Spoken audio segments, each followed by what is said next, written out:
and hello, astronomy stars. I'm Elena G. Levine. I'm president of Quantum Success Solutions. As many of you know me, I'm a professional speaker, a STEM career coach, and author of 2 books, Networking for Nerds and Create Your Unicorn Career, which will be out next year.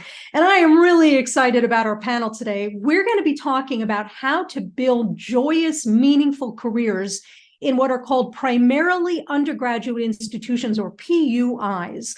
And so we're going to talk about what are these institutions, how do their cultures manifest, what is it like to work here, what is it like to build a research, spoiler alert, you can do research, a research career in a PUI, and how you can set yourself up for success in a career space like this.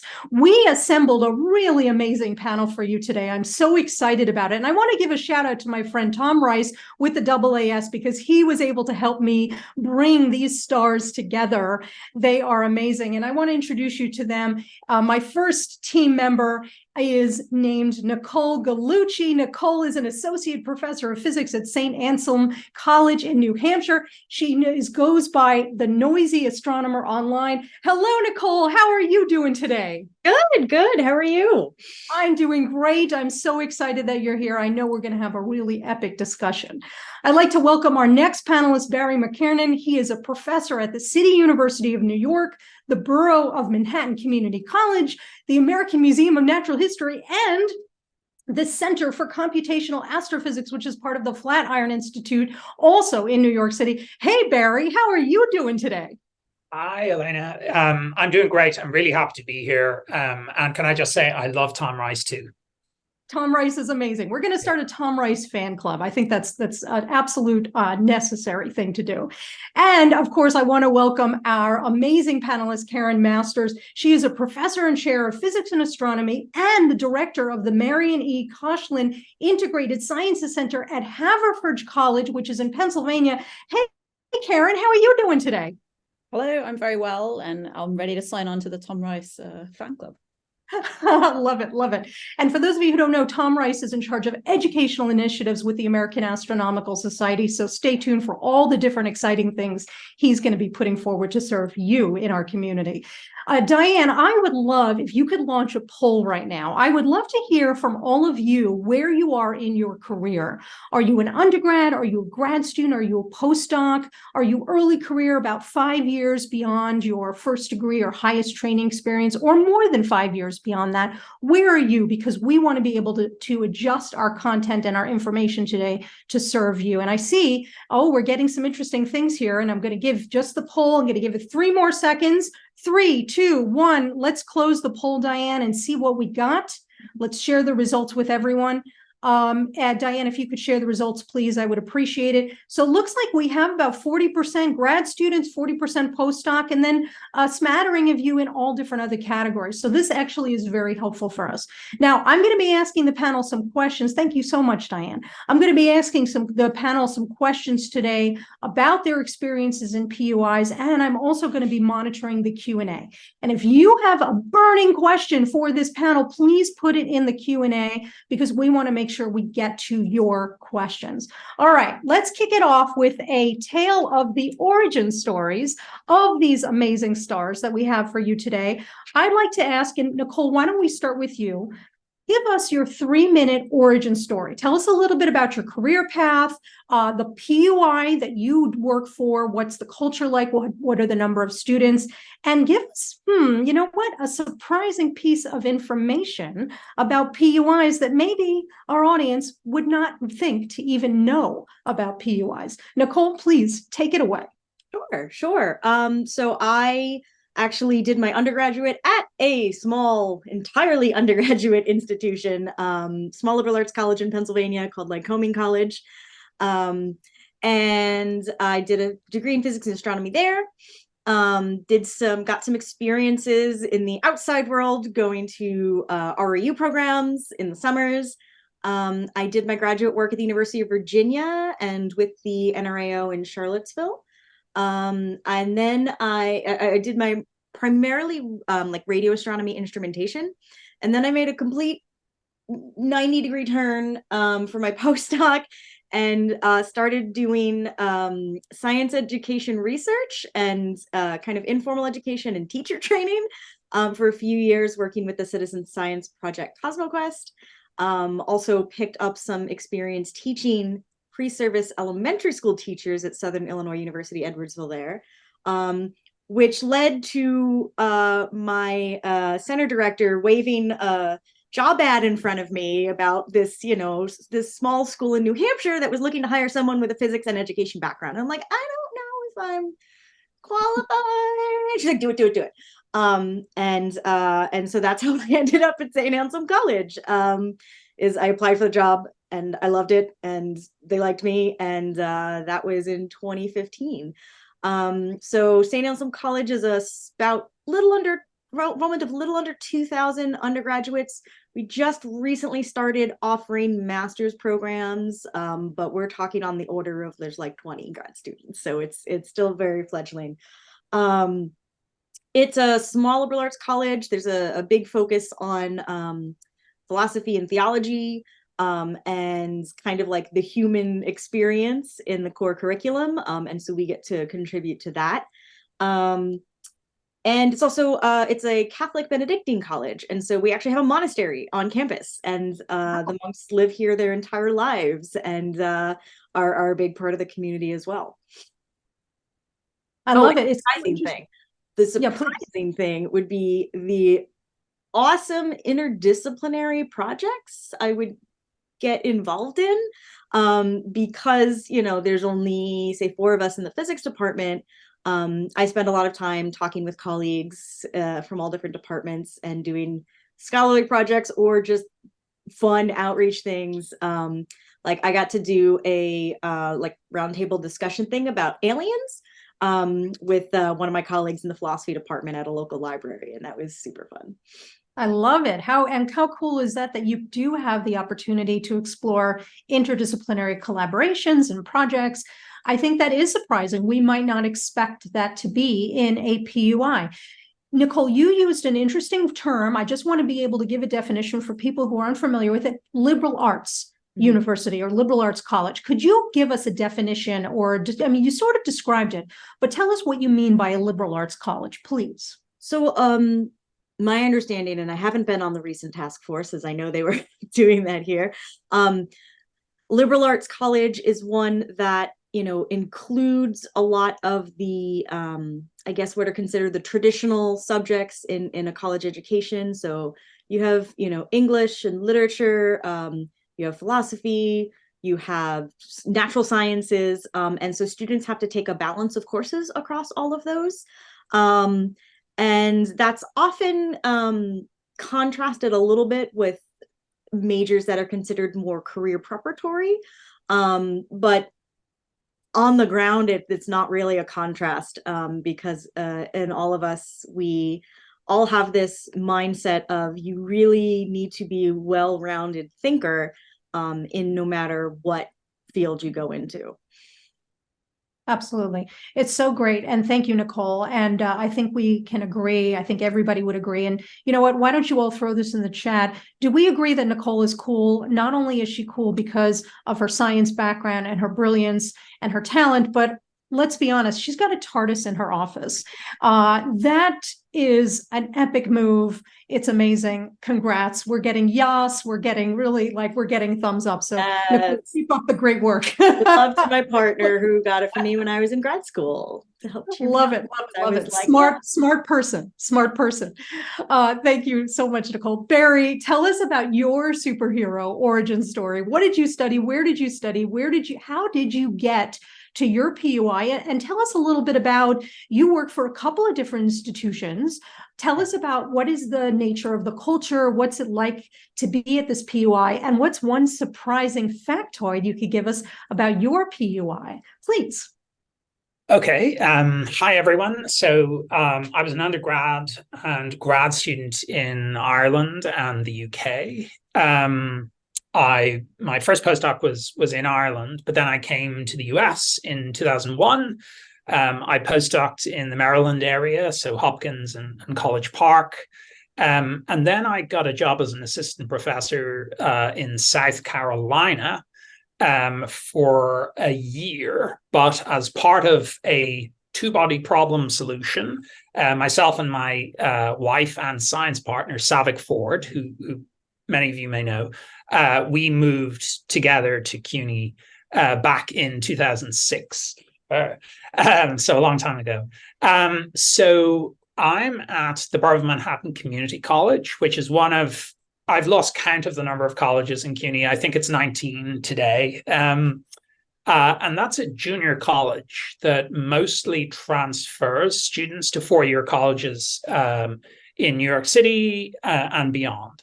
So unlike Nicole, we have 20,000 students right now in our college, and there's 250,000 students in CUNY across the city. That's a whole interesting sort of subtopic in and of itself. I teach intro astro to non-majors and have for 17 years. So keeping that interesting and for me, as much as the students, is sort of an interesting aspect to my career path. I would sort of say that our college, sort of culturally, we're sort of an extension of the New York City high schools, overlapped with a liberal arts college, functioning as a transfer to senior colleges, both in the CUNY system, but also elsewhere in New York, to NYU, to Columbia, wherever, and beyond. So we kind of play many roles, and we have a huge student body. As far as sort of the other institutions I'm involved with, so I'm also at the Museum of Natural History, where the dinosaurs do come alive at night. And right now I'm on sabbatical, yay, at the CCA, at the Center for Computational Astrophysics. I'm in the glamorous phone booth that they provide here. So no TARDIS in the background. So surprising thing. Okay, I'll cheat. I'll give you two surprising things, I think, working at a PUI. The first thing is you need to teach yourself how to teach. Like, that didn't occur to me when I started, but you need to do that. And that's a whole conversation we can have. And number two, reinvent your research. Essentially adapt to where you are and grow with that. So those are sort of two things that I did not know before I arrived in my present job. I love that, Barry. And that's kind of a little bit of like, you're giving us a hint, right? You're like, there's going to be an Easter egg that's going to be explained in a few moments about what you mean by that. So super helpful. And you used another phrase, junior college. And so a junior college, just to clarify, is what, please? So it's typically typically a physics degree or an astronomy degree is 4 years. Junior colleges in the US are typically regarded as the first two of those 4-year degrees. And so typically students in junior colleges will take a lot of general credits on their way to maybe a physics major or whatever it is they're going to major in. So they'll take some early courses, but they won't load up on a bunch of major courses typically. That's very helpful. Thank you. And you also planted another idea, which and we'll come back to this, and you mentioned you're on sabbatical.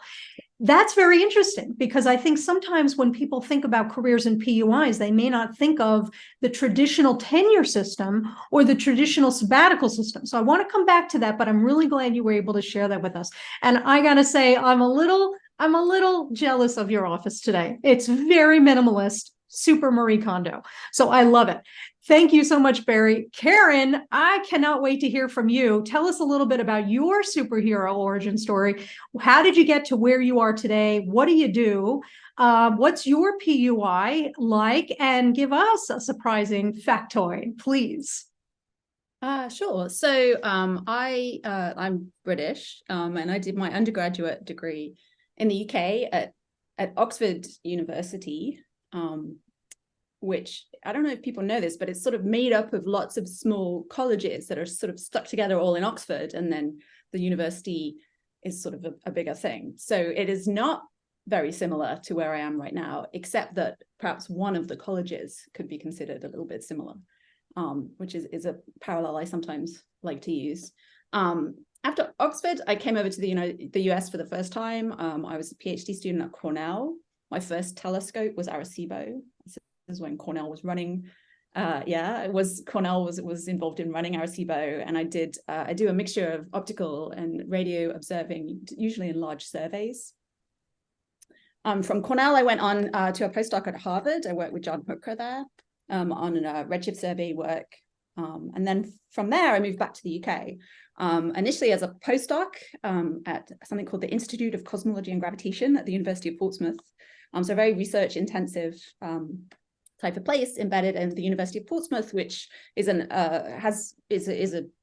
not one of the sort of Ivy League style universities in the UK, but is a respectable university in the UK. I was a postdoc for some years there, and then ended up getting hired as a faculty member and getting the equivalent of tenure at the University of Portsmouth. There is indeed lots of rivalry. There's a comment in the chat about rivalry with the University of Southampton. Yes, and Southampton people are often not very polite about Portsmouth for historical reasons. Funny enough, my husband worked at the University of Southampton when we were there. So we were across the divide, I guess. And so sometime around, gosh, must have been 2017, I got a phone call from a faculty member here at Haverford, letting me know they were looking to hire mid-career people to Haverford. So Haverford is also a small liberal arts college, as Nicole mentioned, kind of define that. We have about 1,400 students in total. It's extremely selective, so the admittance rates are quite low. And we have just wonderful students here. They're just amazing.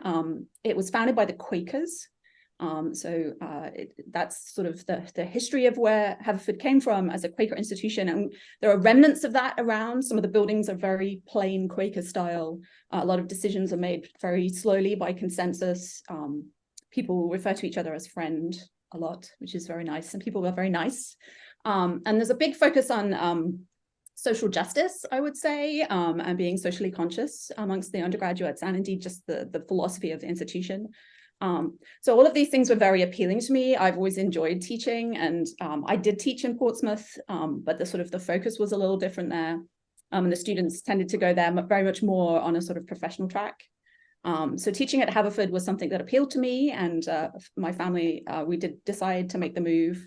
So I've been here for the last 6 years. I came as an associate professor, and I've been promoted to professor and made to run lots of things as can happen. But it's fun. Being the director of the Science Center is pretty fun. That's 6 different departments. We mostly run programmatic stuff around getting students involved in research here. So we have a pretty large summer research program to fund students to do research with faculty, but we also try to provide support for the science faculty across all the different departments, and making sure they have the stuff they need to get their research program really thriving at Haverford. I thought the scale of the physics major might interest people. We have 25 to 30 physics and astro majors a year here at Haverford with around 6 faculty. We are hiring this year for a computational physicist to expand that to 7. And across the sciences, we have 500 majors, which is really a lot. And yes, that is a very large fraction of the student body, if you have been paying attention to the numbers I've given you. So Haverford is a liberal arts college and has very much this emphasis on that interdisciplinary, making sure people are very much working and taking courses across the curriculum. We have requirements around that, but we have a very large number of science majors at the moment. That says a lot about the university and the ability to engage the students in the research. I want to come back to that in a moment, but Karen, do you have a surprising fact other than the number of majors about PUIs? Yes.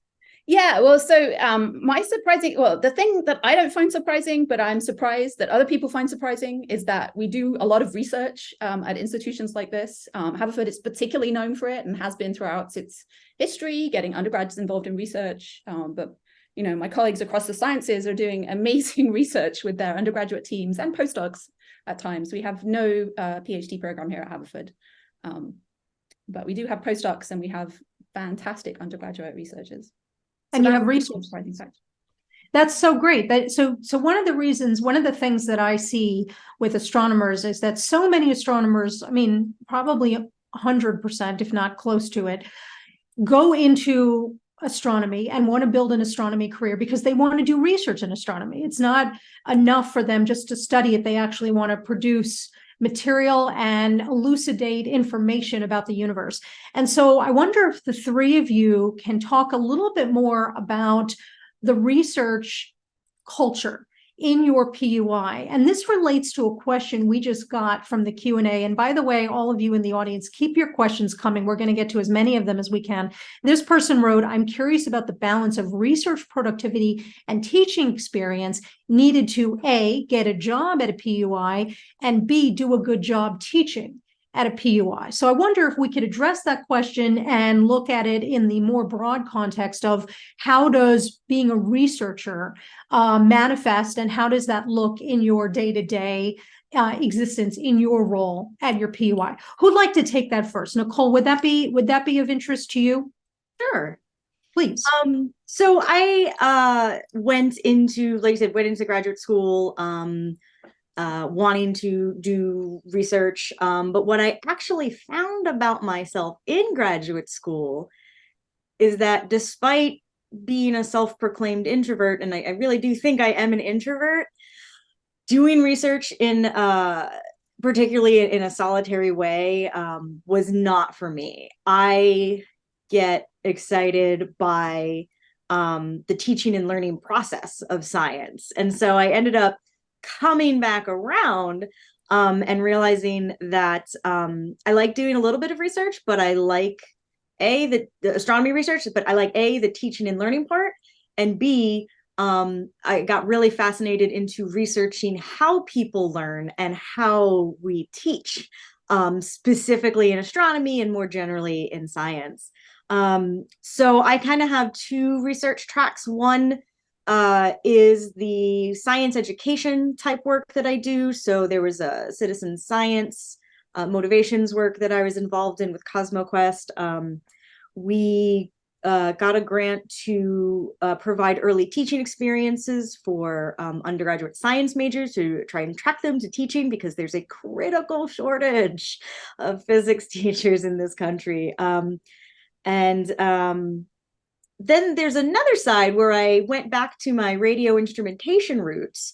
And just a little background about my college. For a long time, we had a very, very popular 3-2 engineering program. So a lot of students that came here did 3 years here and were headed for engineering and industry. And then they did their 2 years either at UMass Lowell or Notre Dame. Things have changed, and now most of the students coming in are 4-year physics majors, but we have, we don't have a lot of people coming here for astronomy. We don't have a lot of people coming here saying, I'm going to go into academia. And so what I've been able to put together are these research projects that are entry level in terms of astronomical knowledge that I can bring my physics majors into. My favorite one so far is a little project called Radio Jove, which came out of NASA Goddard Space Flight Center. It's big copper wires on poles, and you detect solar flares. And so I have a student right now who's working on the construction, and we'll be working on the testing of our new system for that. And so the astronomy stuff I do now isn't necessarily research for me. It's interesting projects that I've created for various levels of interest in our undergraduates. And I even have a finance major doing research with me for 2 credits this semester. So Wow. that's super fun. So Nicole, is this feeding your love of being an astronomer? Is this feeding your love of doing research in astronomy? Yes, it is. I think for me, the learning and teaching and conversing about it ended up being the more interesting part for me. And so I've thrown myself into that more so than the other parts. And that's why I ended up, like I said, interdisciplinarily, working with sociologists and working with education professionals on these science education research problems, which it turns out is what my brain really grabs onto these days. Got it.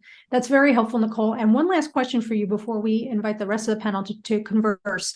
Do you publish? Mm-hmm.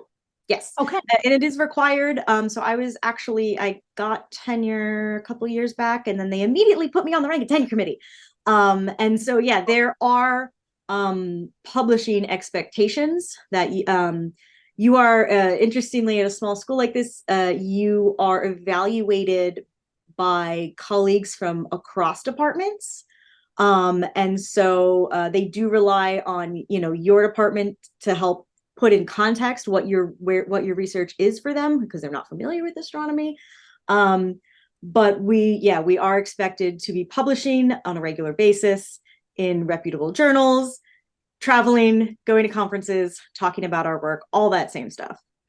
And applying for grants. And applying for grants, yes. Okay, that's very helpful. Not Somebody else. about that, but that was something I came in with wanting to push. Yeah. No, that's very helpful. Thank you, Nicole. Barry, tell us a little bit about research from your perspective. And do you publish? And what is it like to do research at your PUI? Please. So I think for when we arrived at our jobs at BMCC, research was seen as a bonus activity. Essentially, so at BMCC, our nominal teaching load is 4-3 in terms that folks might understand. So 12 hours one semester, on the order of 12 hours the following semester. So 24 hours total time in the classroom. One thing that is good is that we have a union. And so you get reassigned time, essentially release time, in your first 5 years, which you get to spend. So you get to essentially not teach that full load. And if you can bring in grants, and that's a whole other conversation, but if you can bring in grants, you can also buy yourself to a much lower teaching load. I think from the sort of urban community college and junior college perspective, I think it's important for people to sort of understand that if you arrive in that environment as an astronomer, you need to find your tribe for research. So we went to our local friendly R1, which was the American Museum of Natural History, and we went to all the seminars. Like, it didn't matter what they were, we would go to all the seminars and we would get to know people. And we'd make connections, and eventually we got some office space, and we would start writing papers and start to share ideas and collaborate and get on grants. And we gradually sort of moved away from what we thought of as our research and sort of branched out. And I think one of the really great things about PUIs is that in the general ecosystem of research, PUIs aren't really considered serious research places. However, you have more freedom in research at a PUI, I think, than you do at an R1, because R1s are interested in, when you start at an R1, right, you're on a track to get tenure. You need to bring in grant money. You need to build up your group. The only way you can do that is by staying more or less in the same lane that you've already made your name in research in. At a PUI, that probably most people haven't heard of, it's much easier and more difficult. It's easier in the sense that you are now freer to branch out in your research, and I highly recommend that you do. But it's also harder, because if you come from a place that no one's heard of, your referee battles are going to be harder. Your challenges at getting grants are also going to be harder, right, because of the competition. So, I would say sort of starting off, making connections at a local R1, getting your fix of seminars, getting your journal access or whatever else it is you need, especially if you're the only astronomer in your PUI. And if you're in an area where there are R1s that are accessible, go and talk to them, find the friendly people, and branch out, right? You can bring a perspective from your pre-existing subfield and add it to something that's going on there, and maybe provide some interesting new insights. So, yeah. No, go ahead, please. So I think I think if you're in an urban environment or in a place where there are nearby R1s, use that network, co-author things. Another thing that sort of you'll want to do is you can piggyback on other people's grants or other people's sort of publicity, right? Astronomy is very good at publicity compared to most of physics. And so your college higher ups, presidents, deans, they won't know who you are when you arrive. But if you're on a press release, you're a co-author in a paper in this press release, and it's something about black holes or something about exoplanets or whatever it is, that'll make a splash. And you should definitely get in touch with your local, higher ups in admin, and they will want to trumpet that, because this is an interesting, new, exciting thing that's making a splash somewhere, and they can point to, aha, we have a person who's working on this. So there's a sort of, there are advantages and disadvantages to research at PUIs, but the surprise to people who aren't at PUIs is that you can actually have a really productive research career at PUIs. And in some cases, I think you can come up with things that you wouldn't otherwise come up with at an R1. So certainly, myself and Savik are developers of the LIGO AGN channel. And we would not have done that if we'd been at an R1. I can say that. That's quite definitive. And it's so fascinating to hear that when you join a PUI, just like when you join any type of institution or company for your career, you are not now defined by that universe, right? That universe is not finite. It's not contained. You still have access to other institutions, other professors, other researchers, other people in the research ecosystem. And it's a great idea to leverage it, because not only does it serve you and your institution, but it serves your students. It serves everybody. It's a win-win-win. So I love the fact that you do that and we're able to verbalize that idea for us, Barry. Thank you so much. Karen, how about you? When it comes to research at your PUI, how does that manifest? What does that look like? And going back to this original question that this person asked, they wanted to know they wanted to know a little bit about how to build this research career and what it actually looks like to be good at your job and to potentially get the job. And by the way, for everybody, hashtag spoiler alert, the next question we're going to talk about with the panel is how you actually begin to build your materials so you can get a job in a PUI. So Karen, take it away, please. Yeah, one of the things I was sitting here thinking about as I listened to Barry and Nicole talk about research at their PUIs is the vast variety of different kinds of PUIs there are. We were trying to work out how many there are in the US, and we could have figured that out, but there's a lot. And there's huge PUIs where, it's just enormous. I had no idea how big CUNY was, Barry. Or, places like Haverford, where the students today, I was walking in the main quad, it was Wawa with Wendy. Wendy is our president. She was having Philly cheesesteaks with the students this morning. And she definitely knows who everyone is, I'm pretty sure. And, so that kind of scale is just very different. But back to the question in terms of research, the way it worked really well for me was that I came in already incredibly well connected across lots of really large collaborations. So when I moved to Haverford, I was the spokesperson of SDSS4.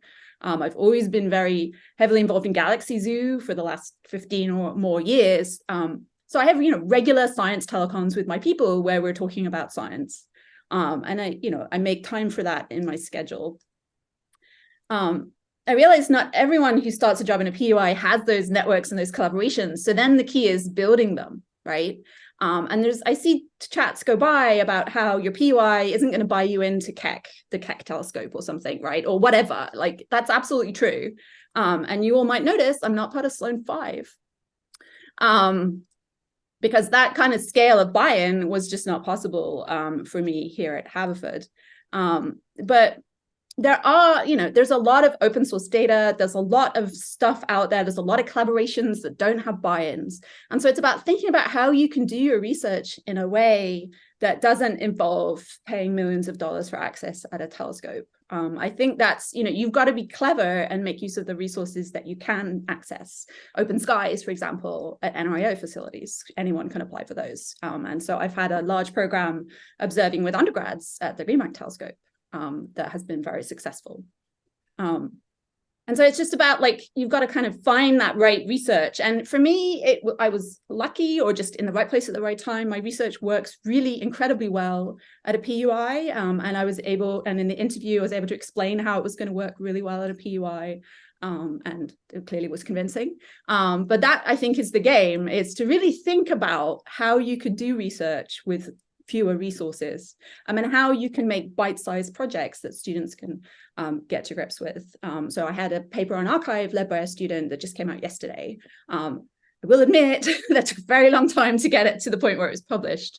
That student is now working in industry in Chicago. 15 months of refereeing, and I hadn't put the dots together that might actually be to do with the institutions we're at. That seems to be a problem if that's really true, right? Referees should not be looking at where the research is happening. They should be looking at the quality of the research. But of course, yes, I know. So my tip is networking and big collaborations. Try to get involved in things. I know my colleague Andrea Lohmann, who works here at Haverford, is a pulsar astronomer as part of Nanograv. So also that same kind of setup where she's part of a big collaboration, and that really helps in terms of research activity. Different places also have very different teaching loads. So at Haverford, our standard would be 2-2 plus a credit for research. And that's research supervision of undergraduates, so working on senior thesis work. Every single one of our students does a senior thesis. So that's also different. That's not the case everywhere. So that's clearly a much lighter teaching load than at many PUIs. And I'm always amazed by the summers. Suddenly there's 3 months ahead of me when I can just do research. And then, the sabbatical pattern, we also have a sabbatical pattern. So that comes up as a nice Karen, thing. for those who are unfamiliar with the shorthand, when you said teaching load is 2-2, what do you mean by that? So 2 classes a semester. Okay.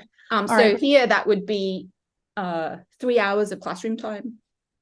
Okay.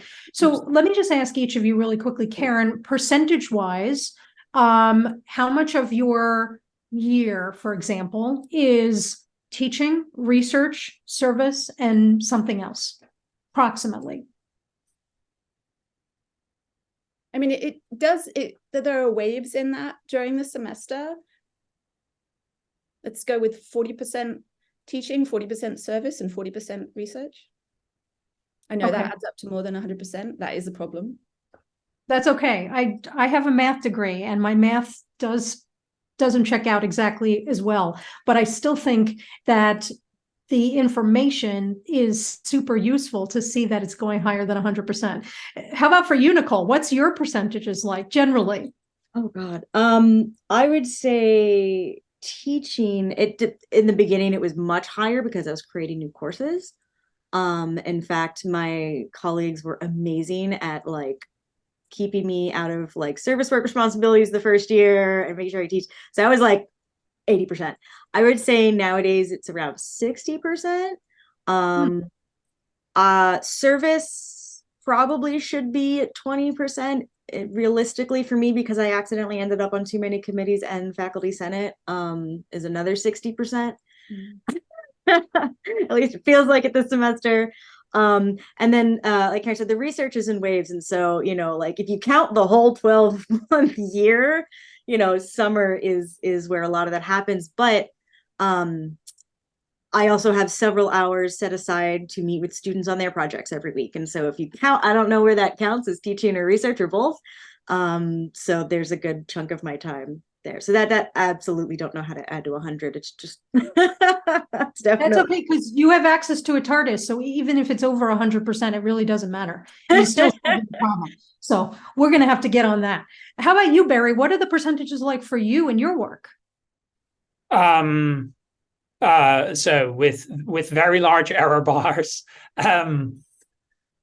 probably 1/3 of my time is research, probably 1/3 of my time is teaching, and probably 1/3 of my time is service of some description. CUNY is a large beast, right? I'm not at a single college. I'm also part of a much larger system. So a bit like the UC system or the SUNY system, or large state systems. We have a lot of colleges in New York, and so we sort of have this confederation of CUNY astronomers at all of the different colleges. And so there are programs that we collectively, as CUNY Astro, we're at cunyastro.org.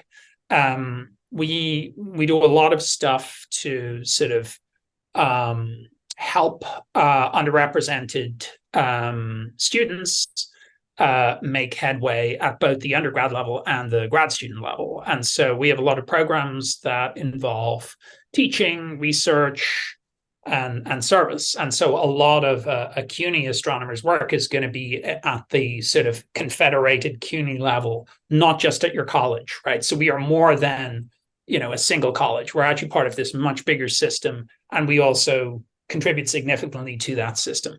And that also allows you to play on a sort of bigger playing field than the sort of local college. And that can be useful. It can be difficult as well, but swings and roundabouts. The percentages, there are large error bars on those, because if you bring in grants, the research time might go up to 50%, depending on what you're bringing in. And right now, research is at 100%. Yay! Because I'm on sabbatical. I love it. This conversation is really giving me a lot of new ideas and perspectives about building a career in PUIs. And in particular, what you were all saying about, the idea that there are resources, often hidden resources and things that we may not even think of, that we have access to when we work for a PUI, and have the ability to use as a springboard to build those fruitful, potentially interdisciplinary collaborations with other institutions and people around the world. I love that concept. Now, does anybody here want to get a job in a PUI? Throw yes in the chat if you are literally dying right now to hear from our panel about how to actually position yourself for success if you want a job in a PUI. Nobody is writing yes. I guess we have a couple of yeses now. All right, so the audience has spoken. The customers have spoken. We want to know from you all in the panel right now how we can position ourselves for success in our application for PUIs, for PUI jobs. And in particular, I want to reference a couple of the questions that came in through the Q&A. People were asking, all right, and my postdoc, of course, is very research oriented. How can I really emphasize my teaching if I'm not having a chance to do that? Somebody else asked about the benefit of mentoring people, mentoring undergrads, even mentoring grad students when I'm a postdoc as I'm preparing for my career.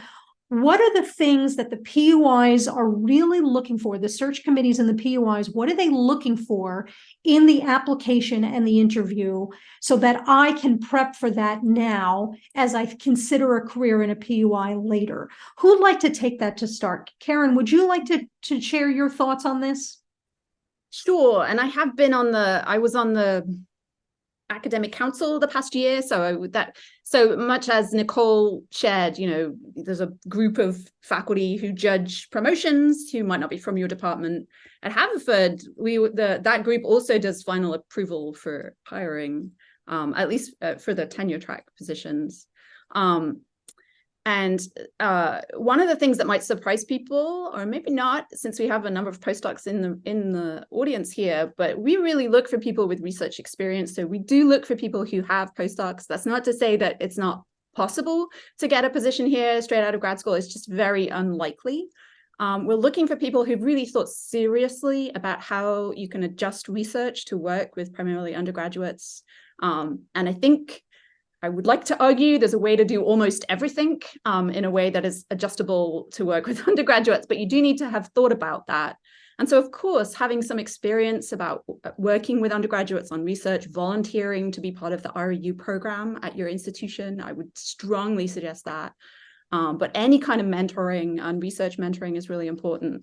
We're looking for enthusiasm in teaching and a willingness to become an excellent teacher. So that doesn't necessarily mean you're already there, but that maybe if you had access to teaching, training, pedagogy, you were a TA and you could learn more about how to be a really good TA, or you volunteer to do outreach and learn more about that. We're just looking for that kind of sign that this is a person who's going to take the teaching very seriously and become an excellent teacher in addition to an excellent researcher. Usually we hire people who already have excellent research. And then at Haverford, we're looking for a really serious commitment to diversity, equity, and inclusion, and having thought really seriously about what that means in the classroom, and how to really support people from underrepresented groups in higher education and science in general, specifically for astronomy. Really think about the problem for astronomy as well. Such great ideas, Karen. And these are things that as a grad student now, as a postdoc now, I can actually get access to these types of opportunities at my institution right now. Thinking about the DEI and DEIB, belonging, DEIJ, justice, like there are committees I can join as a grad student. There are projects I can participate as a postdoc that will really begin to demonstrate my enthusiasm, my interest in serving this community to create more opportunities for everyone. And I love that you brought that up. And there's so many things that we can do to advance our goals of working for PUI. Barry, what are your thoughts? What can I do to really make sure that my application is stellar? Please. Work on stars. No. Darn, now I have to throw away all that GRB stuff. Oh, yeah, exactly. So, Karen hit a bunch of the topics, I think. There are, so the dirty secret in the job market, right, is that R1s will ask you for teaching statements and all of the rest. That's not really what they're judging you on, right? And most people understand that. Whereas at PUIs, teaching is the thing that actually makes a difference. And the thing I was also going to say was that, when I first started teaching, I was not good at it. Like I had to learn to get good at it, and that took effort. But the only way that I could get my foot in the door was by getting teaching experience. So, for example, on my first postdoc, I covered two courses one semester for a prof who was out on sabbatical. And I was just thrown into the deep end. I had some material and I didn't know what I was doing, but I somehow sort of made it. I swam across the shark-infested waters and made it to the other side. And I went, oh my God, that was tough. And so, one of the problems is that as astronomers, we're not taught how to teach. And a really important thing for me was to find people who knew how to teach and learn from them the tricks to becoming a better teacher. I found sort of education experts, and I will point out Tom Rice is an excellent, he knows what to do. So within the AAS, any workshops that Tom organizes on pedagogy, sign up for those as soon as you can. That's really important. As far as teaching experience, if you're a grad student, start off, help mentor undergrads in research, help other grad students. If you're a postdoc, join in RU programs, offer projects.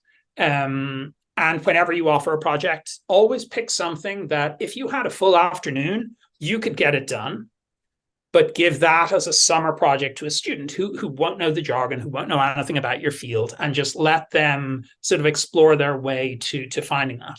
Also, make sure it's not mission critical. If it's mission critical, the student will feel the pressure, even if you're not trying to apply pressure. And so, try and be mindful of where the student is as much as the thing that you're trying to get them done.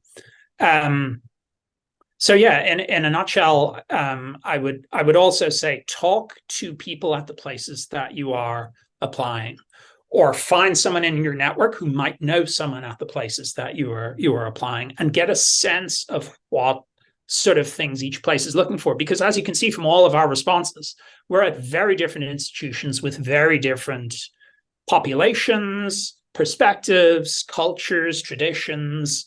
So, think about the places that you might want to go, and then target your your network and try and see if you can talk to people and have one-to-one conversations, because that's actually the best way of learning what life is like in reality at these places.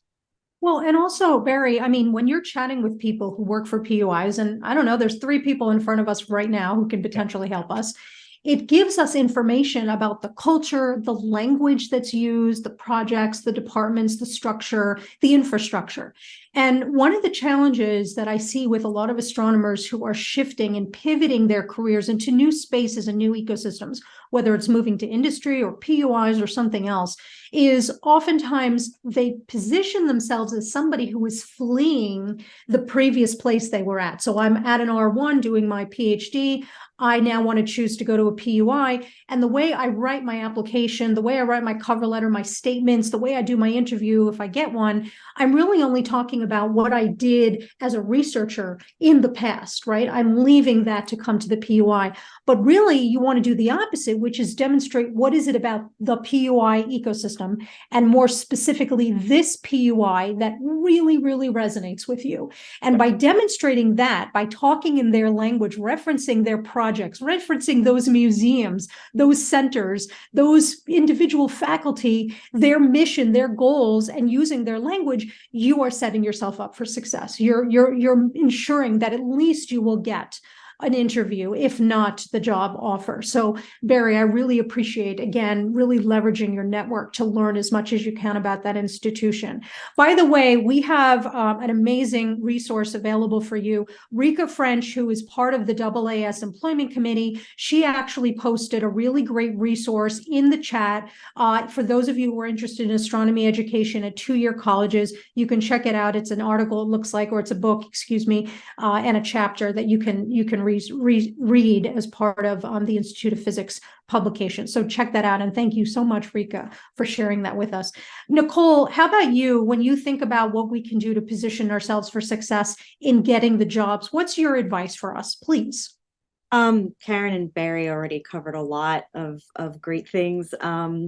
Because I knew early on at some point, before I was a postdoc, I knew I wanted to focus on teaching. As I did, like Barry said, I went to the webinars and I went to the teaching workshops, and I would also recommend, on top of that, if you're at a AAS meeting, drop in on the astronomy education sessions. You're going to hear us talking the language of education research and pedagogy, and that is going to help familiarize you with some of that as well. So when I was looking both for to hire a tenure track colleague, and also, as Karen just pointed out in the chat, sometimes we need visiting teaching positions, like for sometimes like when we had an NSF grant, I got myself a course buyout for a whole semester, 1 course out of the 3, but still.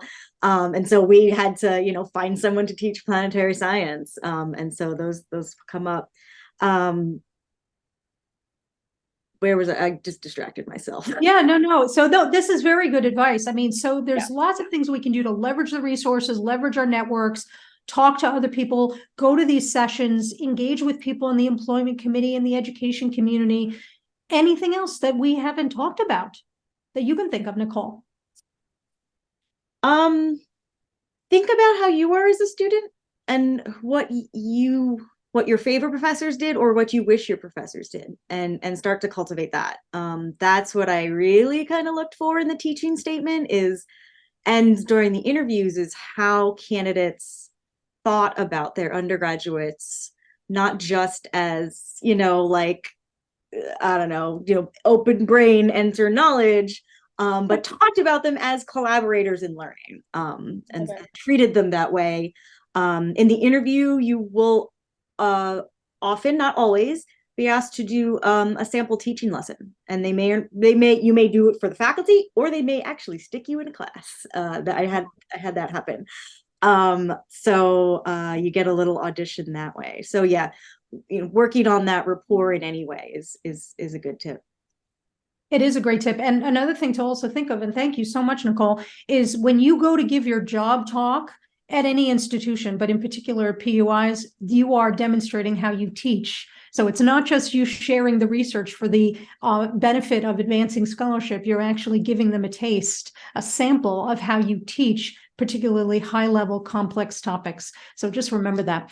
Do you all enjoy this? Is this such a wonderful conversation? I want to give you a couple of other bonuses, a couple of other things that you can access before we conclude for the day. So first of all, Diane, can you please throw the link in the chat for people to book career consultations? So one of the benefits that you have as a member of the AAS is that you can sign up for a very deeply discounted career consultation with me.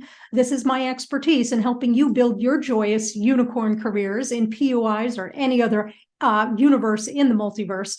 And you can actually access this through the AAS website. And so we're going to throw that in the chat. But I also want to give you another resource. We would love to hear from you. We want your feedback. We want to know what we can do better, different, or more.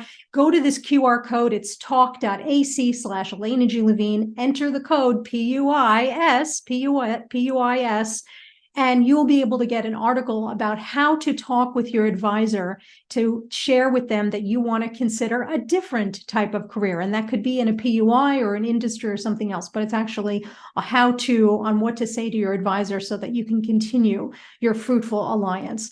So I hope that you will give us some feedback, and then you'll be able to get that article. While we're waiting for you to participate in this, we want to give our panelists a few more moments to give some final thoughts.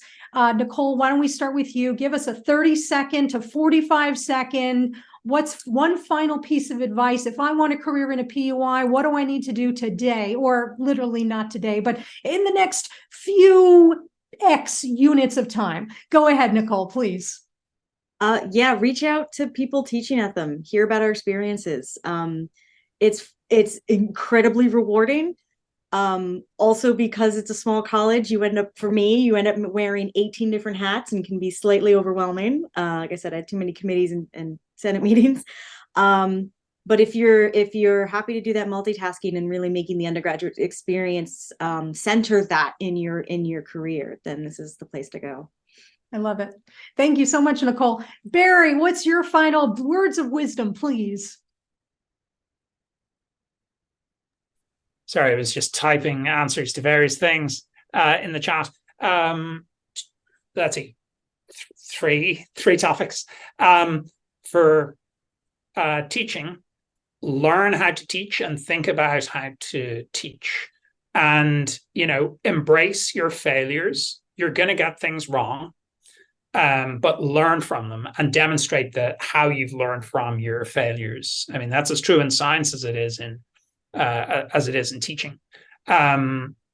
So take teaching workshops, get teaching experience. So mentor undergrads, mentor grad students, reach out and find a network of people who you can work with and help mentor and broaden your network.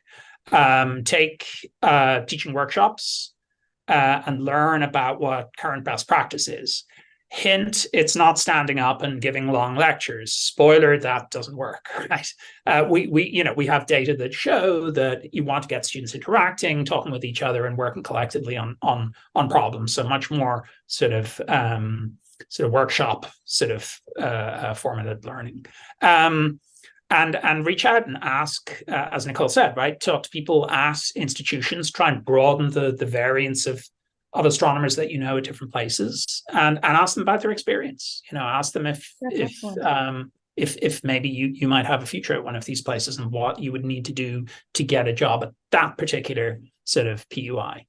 Love it. Thank you, Barry. And Karen, what's your words of wisdom for us, please? They both Barry and Nicole said all the good stuff there. Yeah, talk to us. Don't ask us if we do research. Ask us how we do research. Yes. And you'll get a better response.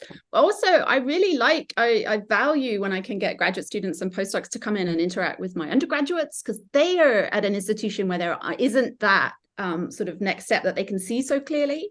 So offer to come and talk to my research group or something like that.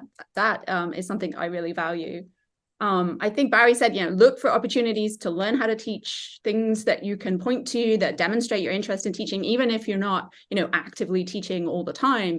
You can jump in and do some guest lectures, or sign up for pedagogy training at your institution. If you're a big place, there's clearly going to be something about how to teach going on. And I really want to echo the thing about writing in your job applications about why working at a PUI is actually the best job in astronomy. Yes. And forget all the other stuff. You're not coming from another track. This is the track that you want to be on, and this is the best track. And you need to communicate in your application why that is the case, because we all think it is. That's why we're here. And so, you're talking to us. So, Karen, that is such an amazing way to end today. Karen, Barry, Nicole, thank you all three of you so much for your time and your candor. I think we learned so much about PUIs here, and I'm really excited. And for those of you that are interested, certainly feel free and contact us, connect with us on LinkedIn, connect with us on social media, and help us help you in your careers as astronomers at PUIs. Thank you all so much. This concludes the webinar. It was a pleasure working with all of you. Thank you so much.